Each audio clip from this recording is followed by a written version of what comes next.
Yo, yo, yo, what is up, guys? Is SKFC back here again? And honestly, I cannot believe I can't believe we're making this video again. So today, we just had the another El Clasico, Madrid versus Barcelona, Saudi Arabia, and Barcelona they've destroyed Madrid again for the second time in this season, and the second time again this season that they've scored 4 goals in a single half. So, what have we learned from this game? And I think where we need to start before we do anything is really talk about what is going on at Madrid. Because when we look at the lineup, right, I think the thing that stands out to me is that you have two non defenders on one side of the pitch who um you're trying to play a high line with Tuchemeni and Vasquez. And oh my Jesus goodness, bro, they were not good today, bro. Kamavinga had a stinker as well. Valverde got done dirty for that fourth goal. And the front line, Barn and Mbappe, were not of the standard today. And see, when I talk about this defense, right, it starts from everywhere. Especially um the first and third goal is what happens when you don't have proper cover for your defenders, right? And when you don't have proper cover for your defenders, it's even that much more important that your defenders can defend in a 1v1 situation. And that's simply just not what happened, right? So, first goal, let's talk about it. Basically, what happens for the first goal is that Kunde, freaking Kunde of all people, he's kind of in this area of the pitch over here. And maybe if I show the average positions, it'll do a better job of trying to convey what I want here. So, I believe, sorry, this is Madrid's players. So, Kunde, he is, funny enough, actually is in this exact area. And you have Vinny, bless his heart, tries to go out and essentially press him for the ball. And while this is going on, hold on, I'm gonna pause this real quick because I think I want to get a full picture of what this really looked like.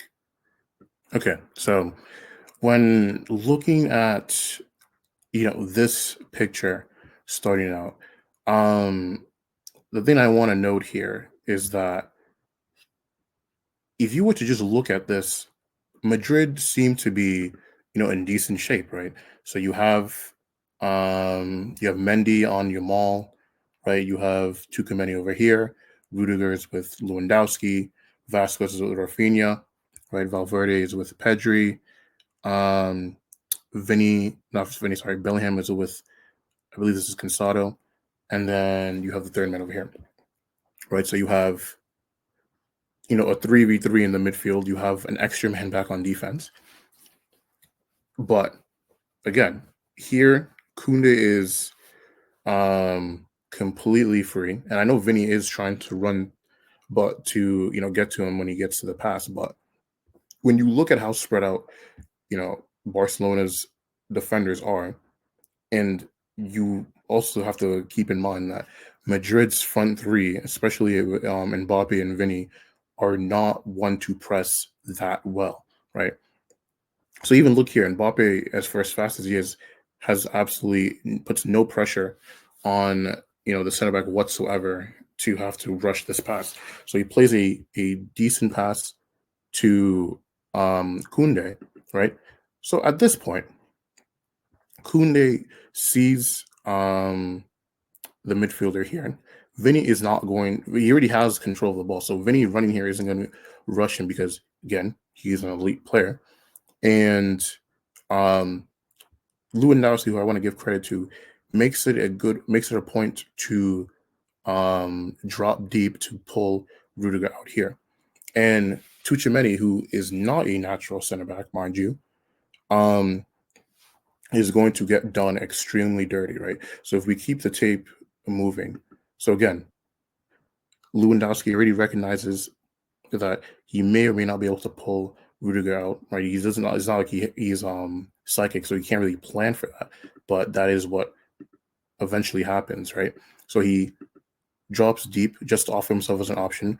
Rudiger, who I don't know why he would do this, because again, Lewandowski is not relatively quick, right? He's not an elite dribbler, but he is technical and he can spot, a simple pass.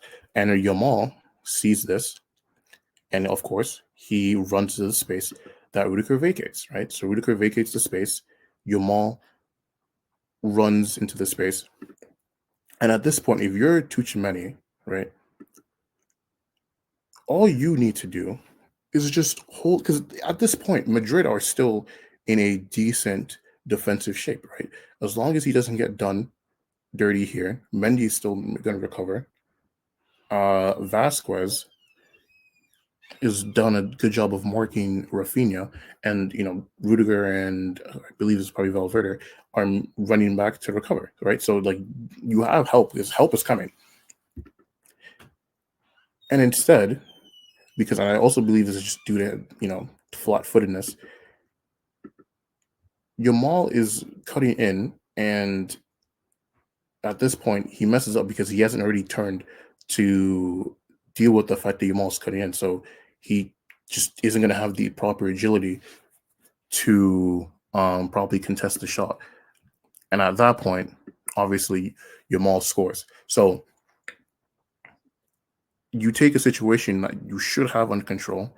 And again, I'm not going to fully blame him because he's a DM having to make split-second decisions as the last man back with no protection, which that's not his job. So, he doesn't do a good job of contesting. And then Yamal ends up scoring a really, really beautiful goal. So again, now we cut to the penalty incident. And again, Koundé completely free. Right at this point, like Vinny isn't even looking at him; he's looking towards the center of the pitch. Pedri, good on Pedri to spot that Koundé has this much space because again, also Mendy is also pinched in, which I don't really blame him because Lewandowski's here. And in a situation like this, easily just spots that Koundé is there, runs out to him, and at this point, he has so much time on the ball. Look how much space there is for him to pass into. Camavinga isn't really doing a good job of rushing back to cover the space, and I can't even really blame him too much because if he does, then you just have Yamal again, who's a threat here because Vinny's not really doing much to put pressure on him. So Camavinga can't just like rush into the space either, and this player here does a good job of recognizing that there's so much space open in the box, and of course Koundé sees the space as well. And then again, obviously this is Juan Camavinga. He doesn't like do a good job of watching where the ball is to properly deal with it. But again, this comes from a lack of pressure on Koundé, and credit to Koundé as well, and credit to Pedri for finding him as well. So again, just lackluster defending, and they're just making it too easy. All right, so goal number 3. See, this one gives us what I like to call a 2-for-1 special of defensive mistakes. So here in this sequence, I think Barcelona were pressing Madrid. So Madrid had to try to clear the ball, just get it out of there. And Araujo does a good job of, heading the ball over Vinny, which leaves Koundé, again, completely free with all the time in the world to do whatever he wants. So Araujo heads it out to Koundé. Koundé looks up, and he spots what I don't know if I can skip a little bit to see what's wrong with this. He looks up. He spots Rafinha, who, what's this? Look at this. Look how much space there is between who? The non-defenders in Tuchemeni and Vasquez. And also, that's a really good header, by the way. I don't know how the hell he does that, but he heads the ball in, and I think this replay does a better job of really explaining exactly what is wrong here. Like, this is actually insane. So not only is Koundé completely left open to do whatever he wants, because again, no pressure. You don't even do a good job of protecting weak side, because now Vasquez and Tuchemeni are way too far apart, and obviously Rafinha recognizes that Koundé has too much space, that he would have to be a horrendous player to not recognize that either, and he plays in the ball here. And for this, I'm going to put more blame on Vasquez than Tuchemeni, only because Rudiger is obviously rotated here. So Tuchemeni obviously recognizes that he can't just give Lewandowski, one of the best strikers of the 21st century, that much space. So he obviously has to. He's obviously caught him in two minds. And I'll be honest, this space too is kind of crazy as well. But obviously, that's not how they score. So I'm not going to focus too much on it.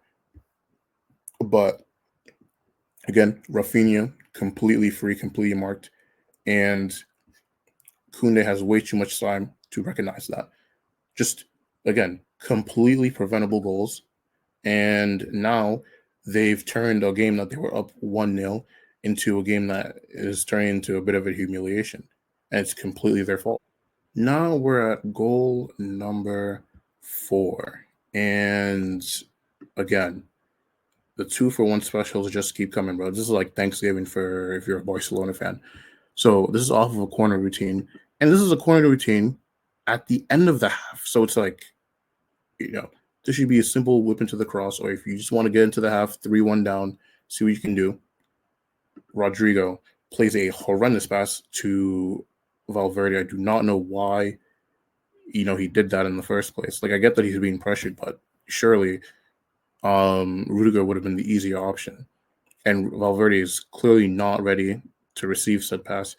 And I believe this is his ball day. He does a really good job of not only intercepting the pass, but he does a good feint to make Valverde think he's going to run this way, and Rafinha recognizing that. Rafinha is one of the best off the ball runners this season. Like, it's played such a key part in why he's been so incredible this year. And I honestly might make a video on him, but Rafinha recognizes all of this free space, and at this point, Rudiger is the only man back, and because Valverde has been done dirty, it's really just attack the left hand side, and there's really nothing that Valverde is going to be able to do to stop that because he's already out of the play. So here in a situation like this, again, Valverde does a good job of recovering. So, sorry, that was not Balde, that was Yamal. So I apologize for that. So at this point, now it's come down to a 1v1, and Rudiger. I do not know what Rudiger is doing. I don't know why he's running this way when he needs to be running this way in case, one, Rafinha beats Valverde, because at that point, he's going to be able to cut inside on goal, or B, which is what ends up occurring, Balde is making a run through here, and again, now it's going to be even easier because if Rafinha beats Valverde, all he needs to do is play in Balde, which is what ends up happening, right? Again, look at this space. I do not know where he's running to. I don't know what he's looking at. And at that point, like, it's literally just barbecue chicken. And I don't even need to show what happens, but again, just poor defending. And it literally comes off of a corner. Like, I don't even know how you force an error out of a corner. So it was completely unnecessary. And again, they're just masters of their own downfall. And then now, like, you've turned, again, a game that you were up for, you were up 1-0 in the 6 minutes, into a game where you're getting humiliated. And finally, goal number 5. So actually, I'm going to pull this back a little bit. So I think where we really need to have a conversation about, how to properly use your players, right? So if we already established that your front three aren't exactly strong pressers of the ball, and then On top of that, you have a winger and a CDM as half of your defensive line. I don't see the reason in playing this high up. Like, look at this. There's one, two, three, four, five, six players trying to press Barcelona, who, again, don't really do a good job of doing that. But even besides that, if you're going to do that, all you've done is you've left your defenders completely vulnerable to 1v1 situations. So if that's going to be the case, then they better be able to handle it. And then also, good on Cansado, right? He spots that Valverde is obviously going to have to pressure the Barcelona player here, and he vacates the space. And Cansado does a good job of recognizing that and going into that space. I know Bellingham tries to track him, but he's just completely wrong sided. There's not really much he's going to be able to do about that. And also good on Balde as well. Stays calm and notices that the opportunity is there, so he plays it into Casado, who just literally plays it into Rafinha immediately. And I'm not even going to need to play the rest of the goal for you because Tuchemani's here, Rafinha's here, and I don't think I need to elaborate more on why this is an issue. So again, you have a slow, non like a CDM with poor agility as your last man back against two of the best wingers in the world at the moment. Listen, I don't think it does not take a genius to understand why that's a terrible idea. Um, and obviously, even when you look at kind of the average positions, right? You look at the average positions here, and you look at um, where Yamal is, where Rafinha is as well. So they literally squeeze in. So at that point, it's quite literally up to your how well you can play, defend, how well you can defend centrally to deal with that. And again, when you have front three that are not willing pressers or are not good at it, more importantly, right? You look at how wide their fullbacks are, who can play forward very well, right? You look at this. They're basically hugging the touchline to attack the space that the wingers give up by playing in the middle, and you're doing that with players that can't press. You're basically asking your defenders to be on their P's and Q's at all times. Like look at this space that's being vacated, and you have two players who are going to occupy that. Like it's insane. So it's crazy, and I don't know why. You know, I don't know what Ancelotti was trying to accomplish with this lineup, but I mean, it is what it is. So Barcelona end up winning the Super Cup, scoring 5 goals to 2. Um, and we're gonna see just kind of where this leaves them in La Liga, because obviously right now Madrid are above them in the table. And we're gonna see if how this plays into both these squads for the rest of the season. So that's gonna be my video for today. I'm probably gonna put out another one regarding another game that went on today as well. If you made it this far into the video, thank you. I appreciate it. Please remember to subscribe to the channel, comment down below your thoughts on the game, and most importantly of all, just remember to have a good day.